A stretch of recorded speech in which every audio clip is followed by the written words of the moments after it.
Hi, Christy Carter with the new Slow Video Magazine, and I am here at True Health Chiropractic with David, the owner, and he's a local entrepreneur in San Luis Obispo. And I wanted to hear a little bit about what he does and what he gives back to the community and how he runs a business in Slow, local Cal Poly graduate. So, hi, David.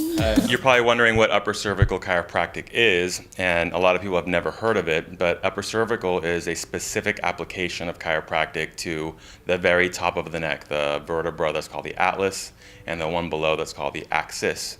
And then also the base of the skull, which is called the occiput. And the three of those bones, they form a very dynamic set of like a biomechanical system that not only balances the weight of our head, but also protects our brainstem as it comes through the base of the skull. Unlike the rest of the spine, the upper cervical spine, there's no disc up there. So you've heard of like a bulging disc, you've heard of a herniated disc, or you've heard of sciatica, which is basically a disc impinging on one of your lumbar nerves there. Those discs are essentially like rubbery gaskets that glue the spine together. But up in the upper neck area, there's no disc. It's basically a free-floating system. What can throw off the upper what cervical? What can cause an upper cervical subluxation? And how would you know? You would know by the first thing that you would notice is your posture. So the atlas is actually a very small ring-shaped bone. It's about this big here, and it's like a little ring, and it's balancing the weight of your skull. And if it goes just out of alignment, even just a little bit, the weight of the head will kind of fall to one side. Maybe you can look at pictures of yourself from the past and notice that your head is always tilting to one side, the same side every picture. Because of that, your brain will tell the rest of your spine to contort in a way to balance the weight of your head. So you see maybe one of your shoulders go up. Or you may notice that like one of your legs appears shorter than the other. It just feels like you're walking all. Well, that's really an adaptive response to your atlas not being properly centered under your skull. And that's the first thing that you notice. Another thing is just living day to day in this adaptive posture, you start to get back pain. You start to if you're lifting, if you're just in this adaptive posture, you're lifting something, you're doing heavy, even working out, all twisted, eventually your joints are gonna wear unevenly. And your muscles aren't gonna be working symmetrically, if you will. And then lo and behold, you may get a lot of aches and pains down your back. And you may say, hey, my low back really hurts. Why are you adjusting my upper neck? What does that have to do? Well, that's why. It's because we need to get your head back over your body, and then your own brain will start to unwind the rest of your spine, right? The last kind of manifestation of an upper cervical subluxation, what we call, is things like headaches or TMJ or fatigue or all kinds of weird things that are neurological in nature as a result of your body basically exerting a lot of effort in order to maintain your head straight. Basically, you only have a certain amount of energy to do work in your body, and if your body is basically diverting a lot of that energy to stabilizing your head, then it'll start to neglect other systems. This is a holistic approach to healthcare.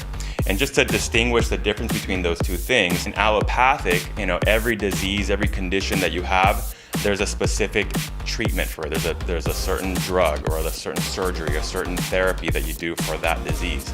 But in holistic healthcare, the holistic doctor really tries to figure out where there is a deficiency or a toxicity.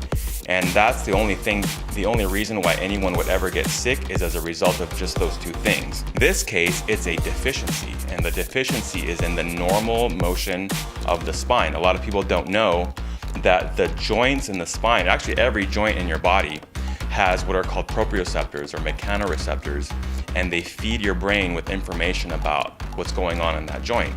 The only way to send a signal to your brain from a joint is to actually move that joint.